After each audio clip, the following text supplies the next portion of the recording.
आदरणीय राष्ट्रपति श्रीमान प्रणब मुखर्जी जी, यहाँ उपस्थित मंत्री परिषद के मेरे सभी साथी, आदरणीय अडवाणी जी, एडजस्टमेंट ग्रुप के चेयरमैन श्रीमान R.P. गुप्ता, एडिटर श्रीमान रविंद्र जी, और जिनका अथाग रहा इस काम में, जैसे फोटो जर्नलिस्ट वरुण जोशी,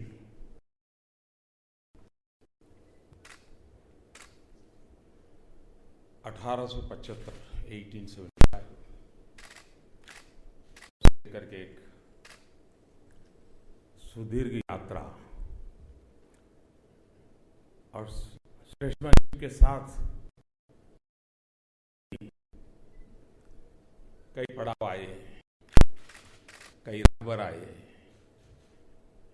कई संकट भी आए, लेकिन स्टेटसमैन ने अपनी जिम्मेवारियां पूरा करने का भरपूर प्रयास किया। कल देर मिस्टर R&R के साथ गप्पे गोष्ठी मारने का मौका मिला। एक बार शिवानी ईरानी जी के साथ बहुत विस्तार से बातें करने का अवसर मिला था। वो हमारे बड़े प्रखर आलोचक रहते थे, लेकिन उनके साथ बात करने का बड़ा मजा आता था। काफी कुछ उनके पास रहती थी, व्यंग विनोद भी उनका सहज स्वभाव था, तो वो भी एक मौका मुझे कभी मिलता रहता था। हमारे देश में एक कमी रही है, शायद कारण क्या होगा, और हो सकता है मेरी बात से सब सहमत न भी हो। हम हिस्ट्री कॉन्शियस सोसाइटी के रूप में कभी उभरे नहीं, और इसलिए जैसे अंग्रेजों का देखो हर छोटी छोटी चीज को संभालते हैं। अभी मैं पोर्चुगल गया था, तो गोवा और पोर्चुगल जब वहाँ शासन चलता था, जो पत्र व्यवहार था, कई वर्षों से प्रयास हो रहा था कि वो आर्काइव्स में से हमें उन पत्र कम से कम जरूर मिल जाए। इतने लंबे समय का इतिहास उसमें पत्रों के माध्यम से पता चलता है, और इस बार मैं गया तो सरकार ने उसको स्वीकार करके सारे पत्रों का एक कॉपी गोवा सरकार को दिया है। यानी वो पत्रों का संपुट अपने आप में सारी विकास यात्रा घटनाक्रम का एक गवाही के रूप में मिला है। हमारे यहाँ उसको किसी ने संभाला नहीं। आज भी हम देखें तो भारत की कई चीजें अगर हमें स्टडी करनी है तो हमारे स्कॉलर्स को ब्रिटेन में जाकर आगे लाइब्रेरियों को खोजना पड़ता है, निकालना पड़ता है। और क्योंकि मूलतः हम लोगों की प्रकृति नहीं रही। मैं समझता हूं कि ये किसी व्यक्ति भक्ति का विषय नहीं होता है। राष्ट्र के जीवन में इन व्यवस्थाओं का बड़ा महत्व रहता है, और उसको इतिहास की घटना के रूप में लेकर के अगर हम चलते हैं तो पीढ़ी के लिए बहुत बड़ी सेवा करते हैं।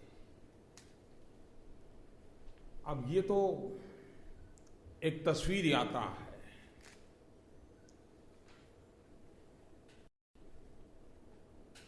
हमें सामान्य मानवी को राष्ट्रपति जी, यानी अगल बगल में सब बड़े बड़े कद्दावर लोग चल रहे हैं, बड़े प्रोटोकॉल हैं, राष्ट्रगान हो रहा है, बड़े विशिष्ट परिस्थिति में खड़े होते हैं, विशिष्ट यही दुनिया देखती है। लेकिन उन व्यवस्थाओं के बीच में एक जिंदा दिल इंसान होता है। वो तब पता चलता है जब किसी फोटो जर्नलिस्ट के कैमरा के में क्लिक होता है, और कल जब हम इसको किताब के रूप में देखेंगे, अच्छा हमारे राष्ट्रपति जी बालक की तरह हंसते हैं। ये अपने आप में छू जाता है जी। विदेश का कितना ही बड़ा मेहमान आए, साइज कितनी ही ऊंची क्यों ना हो, उस तस्वीर से पता चलता है मेरे देश के राष्ट्रपति का आत्मविश्वास कितना जबरदस्त है। अनुभव गर्व होता है। ये सारी चीजें इस सारे ग्रंथ के अंदर समाहित है। यानी कि पद व्यवस्था के अतिरिक्त भी मेरे राष्ट्रपति होते हैं, उनके भीतर भी एक इंसानी जिंदगी की यात्रा होती है। उसको जब कैमरा के रूप में देखते हैं, तस्वीर के रूप में जो प्रकट होती है। अब जब महात्मा गांधी थे उस समय तो इतने न कैमरा थे, इतनी व्यवस्था थी, लेकिन जब दो तस्वीर देखें गांधी जी कि एक में झाड़ू हाथ में लेकर के सफाई कर रहे हैं और दूसरी एक तस्वीर में माइक्रोस्कोप में बारीकाई से देखते हैं, तब पता चलता है कि इंसान के व्यक्तित्व का विस्तार कहाँ से कहाँ होगा। दो तस्वीरें गांधी को यहाँ से यहाँ दो रूप में दिखाने की ताकत रखते हैं। यानी एक प्रकार से जो तस्वीरकार होता है वो जब तस्वीर लेता है तब उस मोमेंट को उस रूप में पकड़ता है जो मोमेंट इतिहास को अमरत्व का बख्शिश देने का सामर्थ्य रखती है। इतिहास को अमरत्व देने का कारण इस ऐसे डॉक्यूमेंट में होता है और इन चीजों को उसमें लाने का प्रयास वरुण जोशी ने किया है। स्टेट्समैन की टीम ने इसको बखूबी प्रस्तुत किया है। वरना जिस समय टेक्नोलॉजी के द्वार से एसएमएस की दुनिया शुरू हुई थी तो आपने देखा होगा बहुत बड़ी मात्रा में आर्टिकल छप रहे थे कि ये एसएमएस ऐसी चीज आ रही है कि पत्र लेखन की दुनिया ही समाप्त हो जाएगी।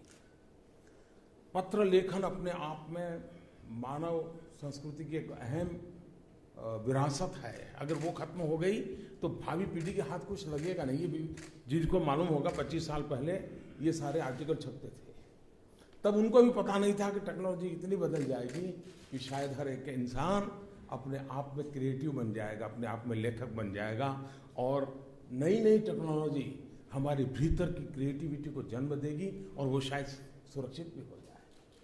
एक जमाना था जब ऑटोग्राफ का महात्मा रहता था, धीरे धीरे फोटोग्राफ की ओर बढ़े और अब ऑटोग्राफ फोटोग्राफ का कॉम्बिनेशन सेल्फी आ गई। देखिए बदलाव कैसे हो रहा है। सेल्फी, फोटोग्राफ और ऑटोग्राफ दोनों का कॉम्बिनेशन है। यानी मूल विचार से बदलाव होते होते कहां से कहां पहुंचता है, इसमें हम अनुभव करते हैं। इस पूरे ग्रंथ को देखेंगे जिसमें मुझे लगता है कि अखबारों के माध्यम से दुनिया ने जो राजनेताओं को पहचाना है, क्षमा करें मुझे यहाँ काफी अखबार वाले हैं, उस अखबार के झरोके के उस दायरे के बाहर भी राजनीतिक जीवन में जीने वाला कोई इंसान भी होता है। ये रोजमर्रा की आपाधापी में अखबार पकड़ नहीं पाता है, लेकिन कुछ समय के बाद रिसर्च करके जब चीजें आती हैं तब तो लगता है कि वो रोजमर्रा की जिंदगी में देखे गए इंसान के ऊपर भी एक और इंसान बैठा हुआ है और इसलिए उसकी भीतर की सच्चाई को जानने में मैं समझता हूं ये ग्रंथ आदरणीय प्रणव दा को जानने के लिए, उनके निकट जाने के लिए और कभी कभी तो लगता है उनके भीतर जाने का अवसर दे रहा है। और इस महत्वपूर्ण काम के लिए मैं गुप्ता जी और उनकी पूरी टीम को और विशेष करके भाई वरुण जोशी को हृदय से बहुत बहुत बधाई देता हूं। मेरा सौभाग्य रहा है कि आदरणीय राष्ट्रपति जी के साथ मुझे काम करने का अवसर मिला। मैं अपने जीवन में देखता हूं कि मुझे एक अवसर आया आपातकाल में। मैं राजनीति में नहीं था, सामाजिक जीवन से जुड़ा हुआ था, लेकिन आपातकाल में भिन्न भिन्न विचार के लोगों के साथ काम करने का अवसर आया। एक्सट्रीम एक दूसरे के खिलाफ खड़ी हुई विचारधाराओं के बीच काम करने का अवसर हुआ। मेरी आयु बहुत छोटी थी, लेकिन उस जीवन में बहुत कुछ सीखना समझना लोगों से मिला। हमारे यहाँ गुजरात विद्यापीठ के वाइस चांसलर हुआ करते थे धीरूभाई देसाई। उनके घर में जाना आना, आपातकाल था तो प्रखर गांधीयन थे, रविंद्र वर्मा, समाजवादी विचारधारा और कांग्रेस में जीवन, ऐसे लोगों के बीच में बड़ी करीबी से जीने का मुझे अवसर मिला। जॉर्ज फर्नांडिस के साथ बड़ी करीबी से जीने का अवसर मिला। एक मेरे मोल्डिंग में वो एक बहुत बड़ा अवसर था। मुख्यमंत्री बना तो मुझे आज गर्व से मैं स्मरण करता हूं, कांग्रेस के दिग्गज नेता नवल किशोर शर्मा जी के साथ काम करने का सौभाग्य मिला। बहुत कुछ सीखने को मिला और मैं मानता हूं कि मेरे जीवन का एक बहुत बड़ा सद्भाग्य रहा कि मुझे प्रणव दा की उंगली पकड़ करके दिल्ली की जिंदगी में अपने आप को सेट करने में बहुत बड़ी सुविधा मिली। बहुत बड़ा मेरे लिए एक बहुत बड़ा संबल रहा। मैं एक ऐसा इंसान हूं जिसको हमेशा चिंता रहती है काम जल्दी पूरा ना हो। अगर खाली हो जाऊंगा तो शाम को करूंगा क्या। एक बार मैंने किसी अखबार में, हमारे यहाँ से खबरें तो लीक कर ही लेते हैं आप लोग, आपकी बड़ी कुशलता तो रहती है। तो मैं एक दिन अफसरों की मीटिंग लेता रहा था, करीब 8-9 बज गए होंगे। तो मीटिंग 9 बजे करीब करीब समाप्त हो गई। तो मेरे मुंह से निकल गया, अरे इतना जल्दी पूरा हो गया। और रात को 9 बजे भी। तो मैं चलो भाई ठीक है, जाएंगे देखेंगे क्या समय कैसे बिताएंगे, सोचेंगे। ऐसी जिंदगी में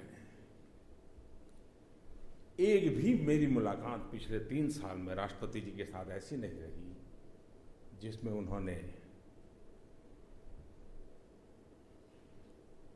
पिता की तरह, और मैं बहुत अंतर्मन से कह रहा हूं,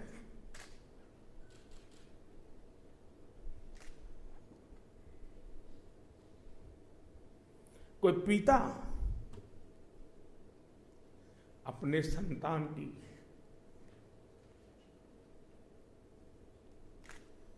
जैसे देखभाल करे। देखो मोदी जी, आधा दिन तो आराम करना ही पड़ेगा। मुझे दा कहते हैं, प्रणव दा कहते हैं, भाई इतना काहे दौड़ रहे हो, कुछ कार्यक्रम कम करो, तुम तबीयत का संभालो। चुनाव के दिन थे उत्तर प्रदेश में, मुझे कहते हैं कि भाई जीत और हार चलती रहती है, लेकिन कोई शरीक आके देखोगे कि नहीं देखोगे। ये राष्ट्रपति के दायित्व का हिस्सा नहीं था, लेकिन उनके भीतर का इंसान अपने एक साथी की चिंता।